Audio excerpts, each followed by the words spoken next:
مولا ونعم النصير. اللهم انا نسألك العفو والعافية في الدنيا والآخرة. اللهم رب اشرح لي صدري ويسر لي امري واحلل عقدة من لساني ويفقهوا قولي. حضرات، یہ آیات تھی دوسرے بارے میں سورہ البقرہ کی آیت نمبر 177. ایک ہی آیت تھی جس کا میں نے یہ ترجمہ آپ کے سامنے رکھا. سورہ البقرہ آیت نمبر 177. آج کے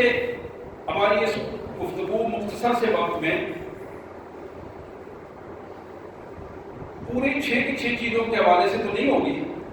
لیکن میں آج ایک مجموعی طور پر گفتگو آپ کے سامنے رکھوں گا، اور پھر انشاءاللہ مختلف جمعۃ المبارک میں اللہ تعالیٰ نے جیسے توفیق دی، موقع ملا، اسی اعتبار سے ان 6 کی 6 چیزوں کو الگ الگ ہم موضوع کے طور پر پیش کریں گے. ترمذی شریف کی ایک بڑی معروف حدیث جو جناب ابو ہریرہ رضی اللہ تعالی عنہ کا قول. جناب ابو ہریرہ کہتے ہیں کہ سمعت ابا القاسم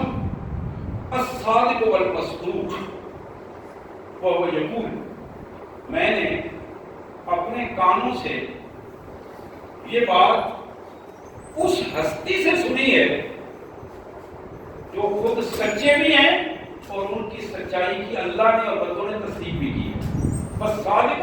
والمصدوق، وہ خود بھی سچے ہیں، دنیا نے بھی ان کی سچائی کا اعتراف کیا ہے، مالک نے بھی ان کی شہادت دی ہے کہ وہ سچے ہیں.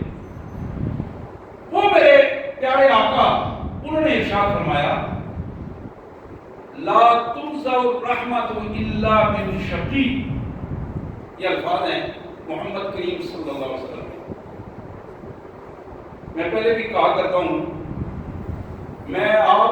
ہم بڑے خوش قسمت ہیں کہ آج 1500 سال تقریباً گزر گئے،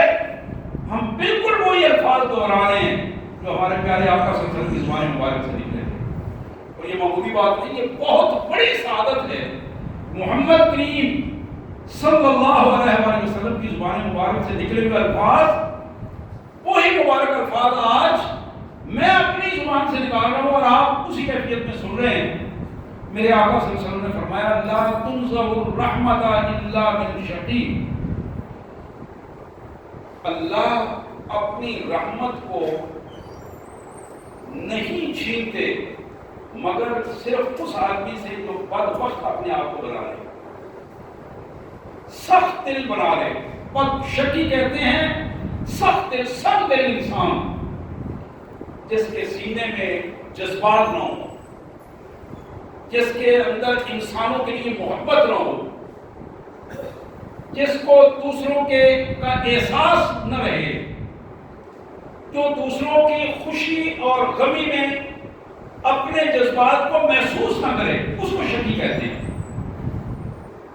اس کا ترجمہ سنگ دل بھی کیا جاتا ہے، بدبخت بھی کیا جاتا ہے، شقی القلب بھی کیا جاتا ہے، قسی القلب بھی کیا جاتا ہے. یعنی اللہ کی رحمت بدستور اپنے بندوں پر رہتی ہے،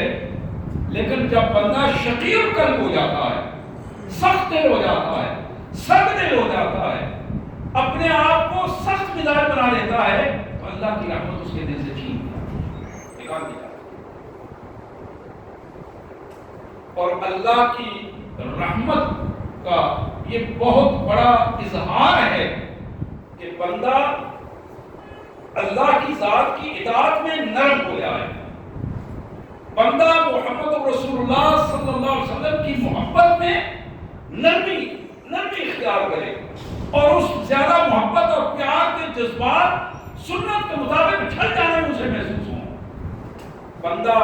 اپنے رشتہ داروں کے لیے نرم رویہ اختیار کرے، یہ اللہ کی رحمت کا اظہار ہے. بندہ مسکینوں، یتیموں، غریبوں کے لیے، عام آدمیوں کے لیے اپنے آپ کو زیادہ نرم مزاج بنا دے. میں پیچھے ایک حدیث مبارک پڑھ رہا ہوں، بڑی خوبصورت حدیث مبارک. نبی رحمت صلی اللہ علیہ وسلم نے فرمایا، وہ بندہ جو جماعت کی صفیں کھڑی ہیں، رکوع اور سجود کی کیفیت میں ہیں لوگ، جس کے کندھے اپنے ساتھ والے بھائیوں کے لیے نرم ہو جاتے ہیں، وہ بندہ اللہ کی رحمت کا مصداق ہوتا ہے. جو نماز میں بھی بندہ اکڑ کے کھڑا ہوتا ہے اور اپنے اعضاء سے دوسروں کو تکلیف پہنچاتا ہے، ساتھ کھڑے ہوئے لوگ اس سے تنگ ہو جاتے ہیں، ایسا بندہ اللہ کی رحمت کا مصداق نہیں۔ اللہ کی رحمت کا مصداق وہ ہے جس کے کندھے دوسروں کے لیے نرم ہو جائیں، جس کا دل دوسروں کے لیے نرم ہو جائے، یہ وہ بندہ ہے کہ اللہ کی رحمت اس کا استقبال کرتی ہے۔ سبحان اللہ و بحمدہ، سبحان اللہ العظیم۔ ترمذی شریف کے ایک حدیث مبارک جو جناب انس بن مالک رضی اللہ تعالی عنہ کے حوالے سے نبی محترم سید کائنات رحمت للعالمین صلی اللہ علیہ وسلم کا ارشاد، ما اکرم شاب شیخا من اجل سنہ الا قید اللہ له عند سنہ من یکرمہ۔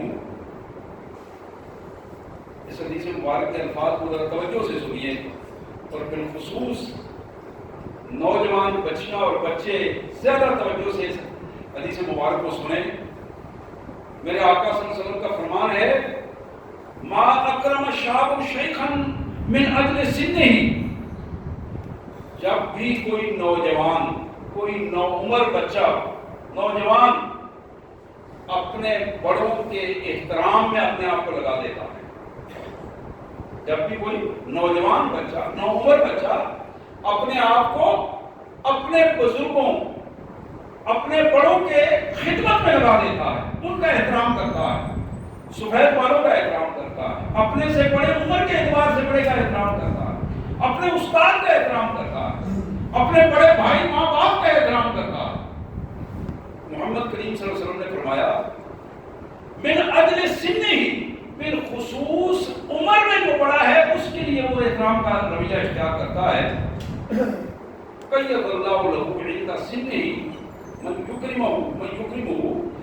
کل جب اس کی عمر بڑی ہوگی، یہ عمر رسیدہ ہو جائے گا، اللہ تعالیٰ دوسروں کے دلوں کو خدمت کے لیے، اس کے خدمت کے لیے نرم کرتے ہیں۔ اس نے جو نوعمری میں، جوانی میں اپنے بڑوں کی خدمت کی تھی،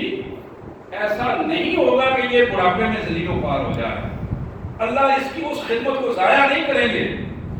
یہ جو نوعمری میں، جوانی میں اپنے بڑوں کی خدمت کر رہا تھا، اللہ تبارک و تعالیٰ اس کے بڑھاپے کو دوسروں کی خدمت کے لیے آسان کر دیں گے، دوسروں کو اس کی خدمت کے لیے لگا دیں گے۔ حضرات، میرے آقا صلی اللہ علیہ وسلم کا ایک اور ارشاد جو میں آپ کے سامنے رکھنا چاہوں گا، یہ سنن ابو داؤد کی یہ روایت، جناب ابو موسیٰ اشعری رضی اللہ تعالی عنہ کی بیان کرتا یہ روایت بڑی اہم ارشادات ہیں۔ اس روایت میں بھی میرے آقا صلی اللہ علیہ وسلم نے فرمایا، ان من اجلال اللہ، اللہ کی جلال، اللہ کے جلال، اللہ کے احترام اور اللہ کی عظمت کا تقاضا یہ ہے کہ اللہ کو ماننے والا بندہ اکرام ذی شیبۃ المسلم، جس طرح بندہ مومن اللہ کا احترام کرتا ہے، اللہ کی حضور اپنے آپ کو متقی ثابت کرتا ہے، اللہ کا فرمانبردار اور عاجز بندہ ثابت کرتا ہے، اسی طرح اس کے لیے لازم ہے کہ اکرام ذی شیبۃ المسلم، کہ مسلمانوں کے معاشرے میں وہ لوگ جن کے بال سفید ہو گئے ہیں، شیبہ کہتے ہیں سفید بالوں والوں، ذی شیبہ سفید بالوں والا، سفید ریش، ایسے بزرگ عمر رسیدہ جو ہو گئے ہیں، ان کے احترام اور اکرام کے لیے یہ بندہ اپنے آپ کو وقف کر دیتا ہے، اپنی ذات پر ان کو ترجیح دیتا ہے، اپنی نیند پر ان کی خدمت کو ترجیح دیتا ہے، اپنی آسانیوں پر ان کی آسانیوں کو ترجیح دیتا ہے۔ ان من اجلال اللہ اکرام ذی شیبۃ المسلم، مسلمان بوڑھا، مسلمان سفید ریش بزرگ، اس کے لیے اس کا احترام بالکل اس طرح ہے جس طرح اللہ کے حضور بندہ اللہ کے لیے متقی اور احترام کا رویہ اختیار کرتا ہے۔ دوسری بات میرے آقا صلی اللہ علیہ وسلم نے ارشاد فرمائی وحامل القرآن غیر غالی فیہ ولا الجافی عنہ، اور اسی طرح اس بندے کا احترام جو قرآن مجید کو بیان کرنے والا ہے، قرآن کا عالم ہے، قرآن کا پڑھنے والا ہے، قرآن کا حافظ ہے، قرآن کا قاری ہے، غیر غالی ولا الجافی، نہ تو قرآن کو تبدیل کرنے والا ہے اور نہ عملی زندگی میں قرآن سے ہٹ کر کوئی راستہ اختیار کرنے والا ہے۔ یعنی ایسا فرد جو قرآن مجید کا عالم ہے اور اس کے مطابق عمل کرنے والا ہے، اس بندے کا احترام اسی طرح لازم ہے جس طرح بندہ مومن اپنے اللہ کے حضور احترام کرتا ہے، اللہ کے حضور تقوی اختیار کرتا ہے، اللہ کے حضور عاجزی اختیار کرتا ہے، اللہ تعالیٰ اس کو اسی کیفیت میں اجر سے نوازیں گے اور اپنی رحمت سے نوازیں گے۔ وحامل القرآن غیر الغالی فیہ ولا الجافی، وہ قرآن مجید کا علم رکھنے والا جو قرآن مجید میں زیادتی نہ کرے، قرآن مجید کے احکامات کو غلط انداز میں لوگوں کے سامنے پیش نہ کرے، قرآن مجید کے احکامات میں عمل کرنے والا ہو اور اس قرآن مجید کے احکامات میں تحریف یا تعویل کرنے والا نہ ہو۔ تیسری بات آپ نے ارشاد فرمائی وَإِكْرَامَ السُّلْطَانَ الْمُقْسِطِ، ایک انصاف پسند حکمران جس نے اپنی حاکمیت اور حکمرانی میں انصاف کو رائج کر دیا ہے، معاشرے کو انصاف سے بھر دیا ہے، ایسے حکمران کا احترام کرنا اللہ تبارک و تعالیٰ کی رحمت کو دعوت دینا ہے۔ اللہ تعالیٰ اپنے بندوں کے لیے یہ لازم قرار دیتے ہیں کہ جس طرح تم میرے سامنے عاجزی سے، انکساری سے، احترام سے میری عظمت کا احترام کرتے ہو، اس طرح میرے بندوں میں جو انصاف پسند حکمران ہے، جس نے معاشرے کو انصاف سے بھر دیا ہے، جس نے لوگوں کو امن فراہم کیا ہے، جس نے لوگوں کو سکون کی نیند فراہم کی ہے، ایسے شخص کا احترام تم پر لازم ہے اور اس کا احترام تمہارے لیے عملی زندگی میں اجر اور رحمت کا باعث ہوگا۔ حضرات، اس حدیث مبارک میں 3 قسم کے افراد کا ذکر کیا ہے جن کا احترام اللہ نے لازم قرار دیا ہے اپنی رحمت کے حوالے سے، خصوصاً اپنی جلال کے حوالے سے اس کا ذکر کیا ہے۔ پہلا بندہ کون تھا؟ اکرام ذی شیبۃ المسلم۔ اس میں کوئی شرائط نہیں زیادہ بیان کی گئی، ایک ہی بات کی گئی کہ بندہ مسلمان ہو اور سفید ریش ہو، سفید بالوں والا ہو، تو اس سے جتنے چھوٹے ہیں ان کے لیے یہ لازم ہے کہ ان کا اس کا احترام کریں، بولتے وقت اپنی زبان کا خیال رکھیں۔ ایک بزرگ سے بات کر رہے ہیں کہ آج کے دور کی ایک بہت بڑی کمزوری یہ ہے، آج کے دور کی اس گزرتے ہوئے حالات میں ایک بہت بڑی کمزوری یہ ہے جس کو میڈیا نے ہمارے سامنے غلط تربیت کے انداز میں پیش کیا، اور وہ یہ ہے کہ نوجوان نسل بات کرتے ہوئے اس کا ادراک نہیں ہوتا کہ میں باپ سے بات کر رہا ہوں، بڑے بھائی سے بات کر رہا ہوں، ماموں سے بات کر رہا ہوں، چچا سے بات کر رہا ہوں، اپنی والدہ سے بات کر رہا ہوں، یا اپنے سے کسی بڑے عمر کے ساتھ بات کر رہا ہوں، اپنے استاد سے بات کر رہا ہوں۔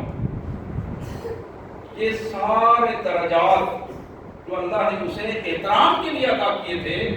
اس میں آ کر صرف اس ذام میں وہ بندہ یہ سمجھے کہ میں تو سچا ہوں۔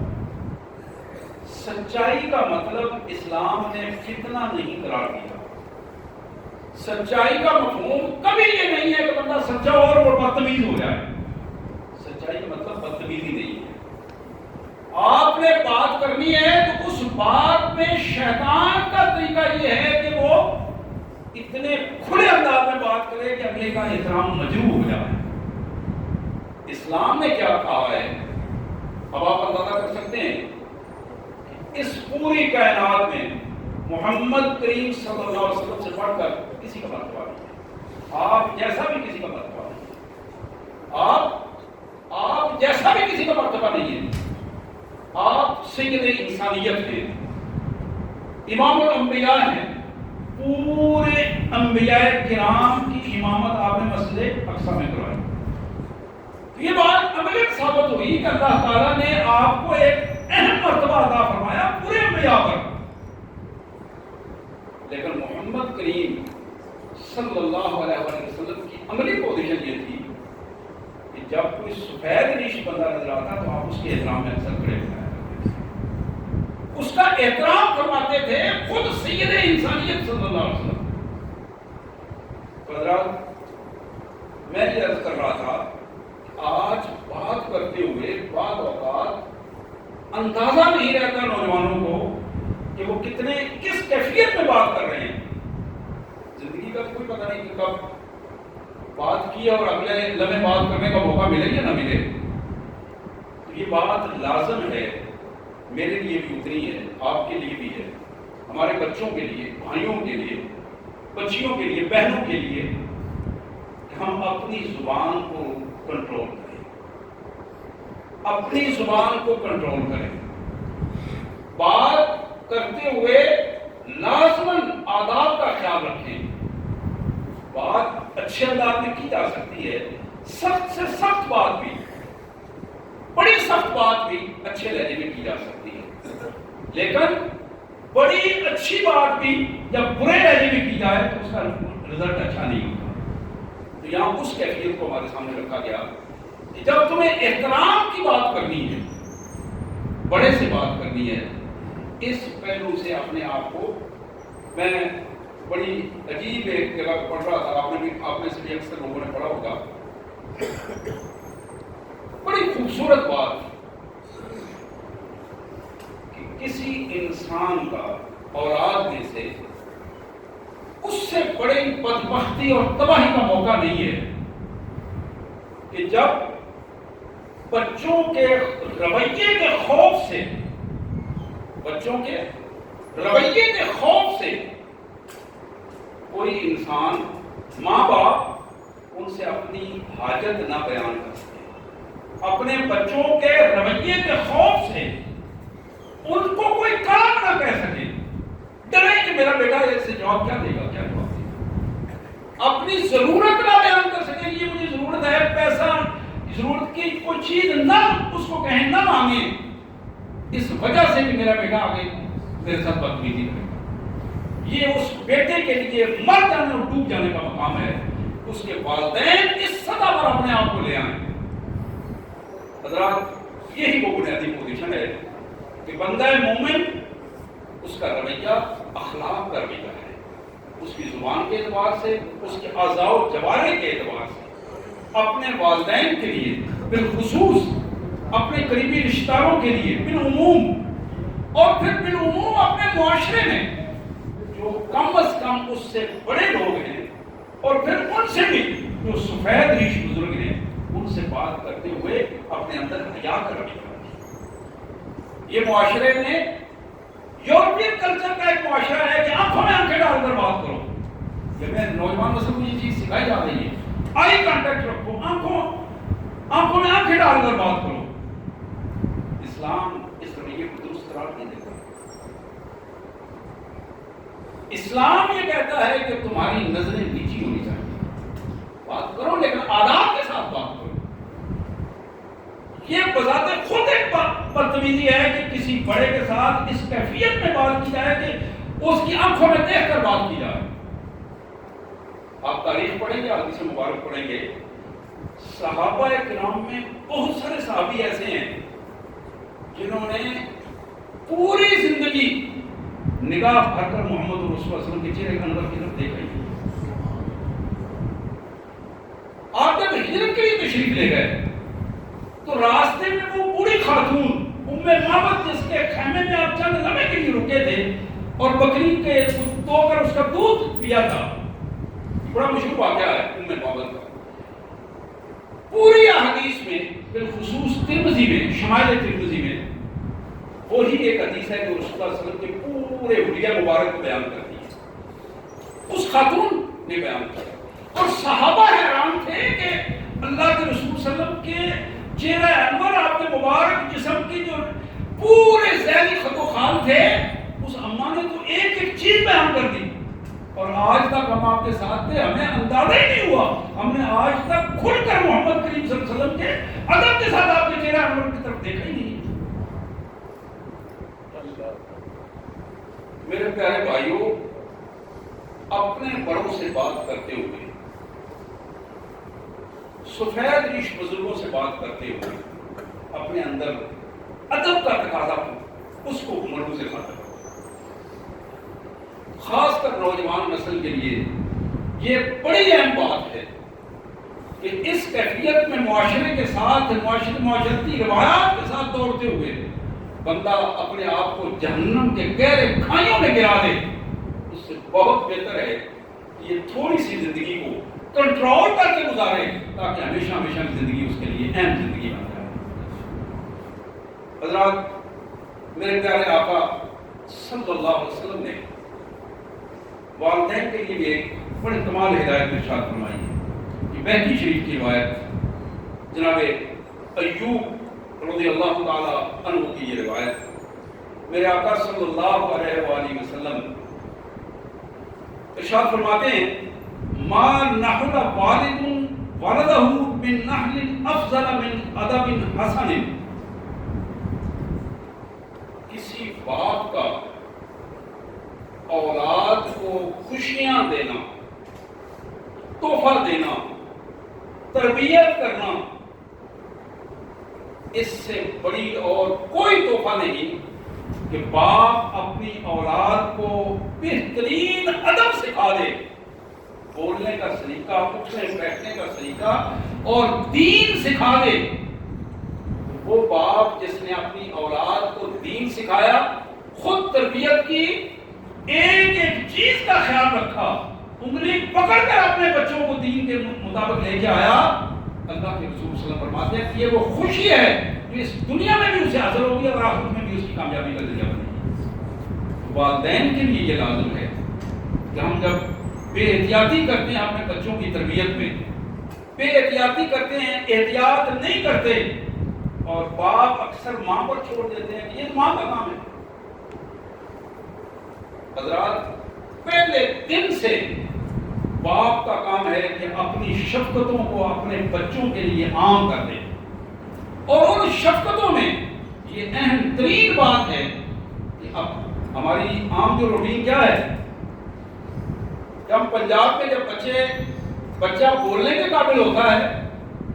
بجائے اس کے کہ اس کو اللہ کا نام سکھایا جائے، بجائے اس کے اس کو کوئی اچھی بات سکھائی جائے، اس کو گالی سکھائی جاتی ہے. باپ سکھاتا ہے اپنے چاچے کو یہ کہو، چاچا کہتا ہے مامے کو یہ کہو، تو وہ بچہ جو ہے اسی انداز میں جو پہلی چیز اس کی زبان پہ چڑھ جاتی ہے وہ گالی ہوتی ہے، وہ بدتمیزی ہوتی ہے.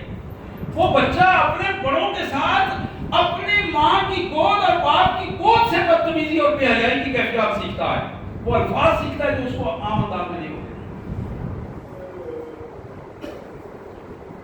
ایک باپ جس نے بیان کرتے ہوئے مجھے بتایا کہ میں نے میری اہلیہ فوت ہو گئی، یہ پاکستان بننے سے پہلے ہاکی کے اچھے کھلاڑی ہوا کرتے تھے. تو کہنے لگے کہ میں ایک ہی بچہ تھا میرا، میں اس بچے کو اپنے ساتھ لے جاتا گراؤنڈ میں، اور ساتھ ہی اس کا دودھ کی بوتل بھی لے جاتا، فیڈر لے جاتا، اور اس کو دودھ دے کے ایک سائڈ پہ لٹا دیتا اور خود میں کھیلتا رہتا. میں نے کبھی بھی اپنے بچے کو اپنے سے جدا نہیں کیا. ایک دن میں جا رہا تھا اپنے بچے کے ساتھ، تو میرے بچے نے دوسرے کسی بچے کے منہ سے گالی سنی، تو مجھے پوچھتا ہے کہ ابو یہ کیا کہہ رہا؟ میں نے اسے بتایا کہ بیٹا یہ وہ زبان ہے جو میں بھی نہیں سمجھتا، آپ بھی نہیں سمجھتے، کوئی اور کسی زبان کی بات کرتا. یعنی میرا بچہ جب ابھی بلوغت سے پہلے 10-12 سال کی عمر تک اس پوزیشن میں تھا کہ گالی کے نام سے وہ واقف نہیں تھا. میں خصوصی طور پر اپنے بھائیوں جو والدین کی صورت میں ہیں، اپنی بہنوں جو ماؤں کی صورت میں ہیں، یہ درخواست کروں گا کہ اپنی بچوں کی تربیت کے حوالے سے ان کی زندگیوں کو بھی سنواریں اور اپنی زندگیوں کو بھی سنواریں. اور یہ وہ زندگی ہے جو کل ہمارے کام آئے. یہ وہ زندگی ہے جو اس دنیا میں سکون کا باعث ہوگی. یقین کریں آج کتنے گھروں میں آگ لگی ہوئی، کتنے گھر پریشان ہیں کہ ہمارے بچے ہماری بات نہیں مانتے. ماں باپ پریشان ہیں، بچے بات نہیں مانتے. ماں باپ پریشان ہیں، بچے غلط حرکتیں کرتے ہیں. اور ہمارے معاشرے میں کہیں کہیں وہ گھر بھی موجود ہیں ان کے بچے بڑے فرمانبردار ہیں. وہ زمانے کی اس جو غلط حرکات اور لو ہیں اس سے بچے ہوئے ہیں. اور آپ نے علامہ اقبال مرحوم کا وہ شعر تو پڑھا ہوگا جاوید نامہ میں. انہوں نے اپنے بیٹے جاوید کو جب برطانیہ میں وہ لا کرنے کے لیے گیا، جاوید کو ایک اشعار لکھے اور ان میں سے ایک خاص شعر تھا: خدا کرے کہ تیری جوانی رہے بیدار، خدا کرے کہ تیری جوانی رہے بیدار، زمانے کی آنکھ میں حیا باقی نہیں. اب یہ والدین کو اس کا ادراک، ماں باپ کو اس کا ادراک، ماں باپ کو اس کا شعور کہ ہمارے بچوں کی، اب تو جوانی والی بات تو بڑی دور کی بات ہے، ہمارے بچوں کا بچپن، ہمارے بچوں کا لڑکپن، ہمارے بچوں کی نوعمری اور پھر جوانیاں، اللہ تعالیٰ اس کو بیدار بنا دے، اللہ تبارک و تعالیٰ اسے تقوی سے آشنائی فرما دے. یہی سب سے بڑی غنیمت ہے. اور وہ ماں باپ اس دنیا میں بھی سکون سے ہیں اور آخرت میں بھی سکون سے رہتے ہیں کہ جنہوں نے اپنے بچوں کی خود تربیت کی، اپنے آپ کو کنٹرول کیا، اپنی خواہشات پر کنٹرول کیا، لیکن بچوں کی تربیت میں کوئی کمپرومائز نہیں کیا. یہ ہے وہ سب سے بڑی بات. حضرات آئیے یہ حدیث مبارک میں آپ کو سناؤں. جناب عوف بن مالک رضی اللہ تعالیٰ عنہ کی یہ روایت سنن ابو داؤد میں. میرے آقا صلی اللہ علیہ وسلم فرماتے ہیں: انا و امرأۃ صفعاء الخدین کہاتین یوم القیامہ وہما یزید بن زریع الى الوسطى والصبابہ امرأۃ آمت من زوجها ذات منصب وجمال حبست نفسها على یتاماها حتى بانوا او ماتوا او کما قال رسول اللہ. میرے آقا صلی اللہ علیہ وسلم نے فرمایا کہ وہ خاتون، وہ ایک اچھے خاندان کی خاتون، خوبصورت خاتون، خوبصورت خاتون، جس کا خامد فوت ہو گیا یا اس نے خامد نے اس کو چھوڑ دیا، چھوٹے چھوٹے بچے اس کے ساتھ تھے، اس نے اپنی ذات کی پرواہ نہیں کی، اپنے بچوں کی پرورش کرنے کے لیے، پالنے کے لیے اس نے دن رات لگا کے اپنے آپ کو اپنے بچوں کی تربیت پر لگا دیا. اور بلاخر اس کی یہ ہڈیاں نکل آئیں سامنے سے، صفعاء الخدین، یہ ہڈیاں سامنے سے نکل آئیں اس کی، سیاہ ہلکے پڑ گئے چہرے پر. اس نے اپنی جوانی کو لگا دیا اپنے بچوں کے لیے، اس نے اپنے جوانی کو لگایا اپنے بچوں کے لیے، اپنی صلاحیتوں کو لگایا اپنے بچوں کو درست کرنے کے لیے. میرے آقا فرماتے ہیں کہ وہ خاتون کل قیامت کے دن جب میں اپنے اللہ کے حضور اٹھوں گا تو وہ خاتون بھی میرے ساتھ ہوگی، میں اپنے اللہ کے حضور اس کی شفاعت کروں گا. جس نے ایمان کے ساتھ اپنی خواہشات کو اپنی خواہشات کو کنٹرول کیا اور پھر اپنی خواہشات کو کنٹرول کر کے اپنے اللہ کی رضا کے لیے محمد کریم صلی اللہ علیہ وسلم کے حکم کے مطابق اپنے آپ کو لگایا اس کام کے لیے کہ اپنے اس کے بچے بے دین نہ ہو جائیں، اس کے بچے بے دین نہ ہو جائیں، اس کے بچے دنیا داری میں رہ کر بے دین نہ ہوں اور ان کی تربیت میں کوئی کمی نہ رہ جائے. اس خاتون نے دن رات اس پہ صرف کیا، اپنے صحت کا خیال نہیں رکھا، اپنے کھانے کا خیال نہیں رکھا، اپنے سونے اٹھنے بیٹھنے کا خیال نہیں رکھا، اور اپنے بچوں کے لیے اپنے آپ کو وقف کر دیا۔ حضرات، یہ حدیث مبارک جو شرح السنہ میں جناب ابو الدرداء رضی اللہ تعالیٰ عنہ کی روایت، میرے آقا صلی اللہ علیہ وسلم کا فرمان، ما من مسلم یرد من عرض اخیہ الا کان حقا علی اللہ ان یرد عنہ نار جہنم یوم القیامہ ثم تلا وکان حقا علینا نصر المؤمنین۔ نبی رحمت صلی اللہ علیہ وسلم نے فرمایا کہ مسلم معاشرے میں ایمان والوں میں سے وہ بندہ جو اپنے بھائی کی عزت کا محافظ بن جاتا ہے، اس کا بھائی وہاں موجود نہیں، مسلمان بھائی موجود نہیں، کسی دوسرے کے بارے میں بات کر رہا ہے، اس کی غیبت کر رہا ہے، اس کی برائی کر رہا ہے، اس کے بارے میں گند نکال رہا ہے، اس کو، یہ بندہ اس کو روک دیتا ہے، اچھے انداز میں روک دیتا ہے، سمجھاتا ہے، روکتا ہے، اس کی بات میں لذت لے کر اس کے ساتھ شامل نہیں ہوتا، آسانی سے روک دیتا ہے، بھائی آپ خلاف واقع بات ہے، یہ مجھے نہ سنائیں، کسی اور کو جا کے سنائیں۔ میرے آقا صلی اللہ علیہ وسلم نے فرمایا کہ یہ وہ بندہ ہے، اللہ نے فرمایا کہ میرا مجھ پر یہ اس بندے کا حق ہے کہ کل قیامت کے دن جس نے دنیا میں اپنے بھائی کی عزت کی حفاظت کی تھی، میں اس کو جہنم کی آگ سے اس کی حفاظت کروں، میں اس کی جہنم کی آگ میں سے نہیں کرنے دوں۔ یہ بات آپ نے ارشاد فرمائی، اور ساتھ ہی قرآن کی یہ آیت تلاوت فرمائی، وَكَانَ حَقًّا عَلَيْنَا نَصْرُ الْمُؤْمِنِينَ۔ اللہ نے فرمایا کہ میرے اوپر میرے ایمان والے بندوں کا یہ حق ہے کہ میں اس کی ان کی مدد کروں، اپنے ایمان والے بندے جو مجھ پر ایمان لائے ہیں، میں ان کے لیے آسانیاں پیدا کروں۔ حضرات، آخری بات، ابو داؤد کی یہ روایت ام المومنین سیدہ عائشہ صدیقہ سلام اللہ علیہا کا یہ فرمان کہ میرے آقا نے فرمایا، انزل الناس منازلہم، لوگوں کے ساتھ جب آپ احترام کا رویہ رکھتے ہو، بات کرتے ہو، تو پھر ان کی عمر کا، ان کے اسٹیٹس کا،